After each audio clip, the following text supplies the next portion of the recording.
Dr. Ruth Newstifter with AAMFT, and today we're going to be interviewing our Friday morning plenary speaker for the 2012 Annual Conference in Charlotte, North Carolina, Dr. Mary Gergen. Dr. Gergen is a professor emerita of psychology and women's studies at Penn State University Brandywine and is a founder of the Taos Institute. We are honored to have her here today. Thank you so much for joining us. You're a tremendous inspiration and wealth of knowledge for those who are interested in gender and identity and feminism and postmodernism. How did you become interested in these areas?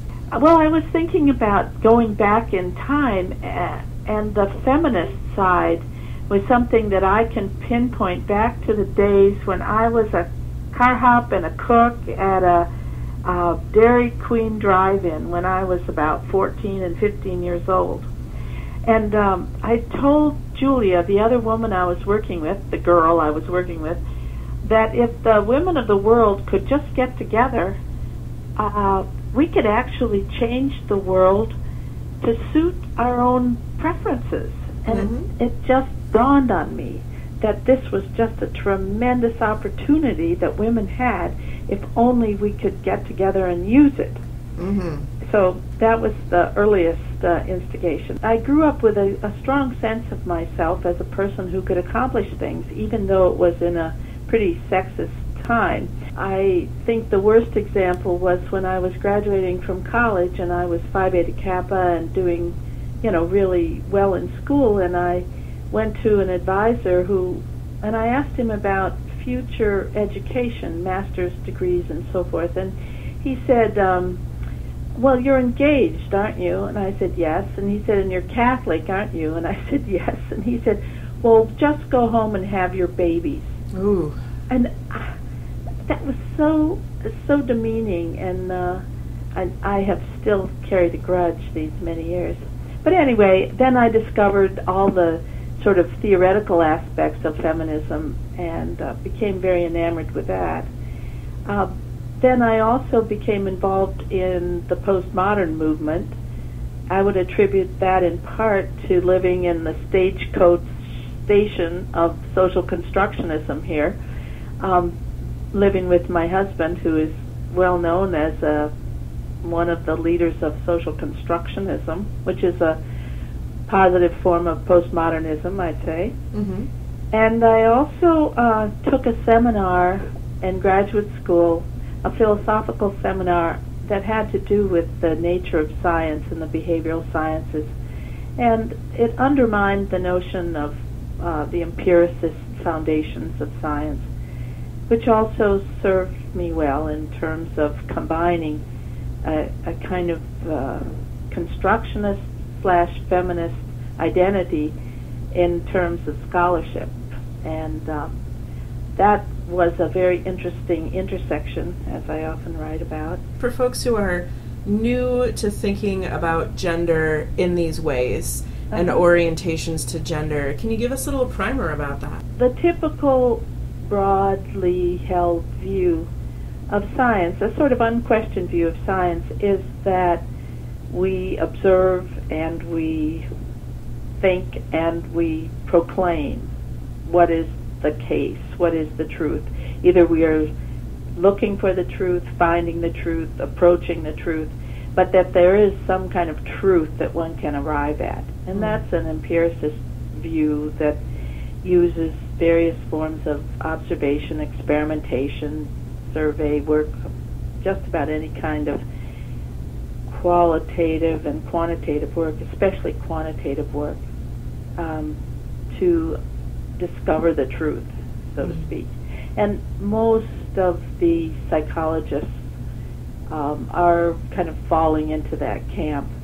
The feminist standpoint position is the one that says there are different perspectives in the world, and women, by virtue of their birth and their bodies and their position in society and in their work, are able to observe the world in a different way from men, and in a way, some say, that is better or more truthful or resonating somehow more basically with what there is.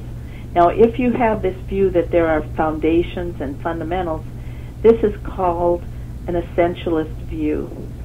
A constructionist view is that people in groups create the meanings and the sensibilities and the realities in which they live. They name them, they claim them, they divide the world into units such as genders. And it could be otherwise. It could be questioned. It could be assessed for the ways in which it serves certain purposes, doesn't serve others. And that's what you might call the postmodern turn, the constructionist turn, where you don't have foundations for meaning-making. That meaning-making is a social product of interactions among people. So gender is a socially constructed category and ways of dividing people into groups. More recently, due to several factors, the differences between men and women and who they are and what they do and what they're supposed to be like has been becoming closer, and that there are different kinds of blendings that are going on. And that's one way of constructing the reality of the present. I'm not telling you the truth, I'm telling you my construction of what I think is going on, or something that might be useful to consider as going on. This reminds me, in the beginning of your article for Family Therapy magazine, you mention a couple of students who, a male and a female student, who were talking about, long-term relationships or who they would be attracted to, and had seemingly just kind of rejected the idea of gender, that it was more about the nature of the relationship and the intimacy than about the sex or gender of the other individual. That's kind of what I was thinking of while you were talking there. Yeah. Well, that's right. And I used that as an example of an attitude which is a lot looser about the notion that you have to be the opposite sex or you should be the same sex person, but that you might find either one. And among the younger people, this is something that's more common, I would say. Perhaps even the rejection of the idea of gender binaries. Yeah.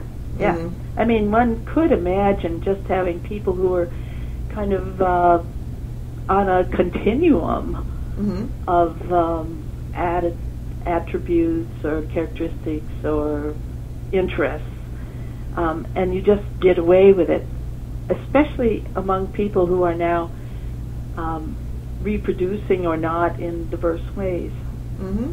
The name of your upcoming talk is Spice and Dice, Profusions of Gender in a Postmodern World, which I'm very much looking forward to seeing. We have some awesome plans to bring in some technology and have some great interactivity as well. So that'll be exciting and a big change for us, too. Well, that's fun. I'm looking forward to it very much, and being with all of you. Well, thank you so much for taking some time to talk with us about these important topics. Well, thank you, Ruthie. It's been a pleasure talking to you. Thank you so much for joining us with our interview with Dr. Gergen. If you want to hear more, check out Family Therapy magazine and make plans to join us in September 2012 at our annual conference. You can learn more about both at www.aamft.org.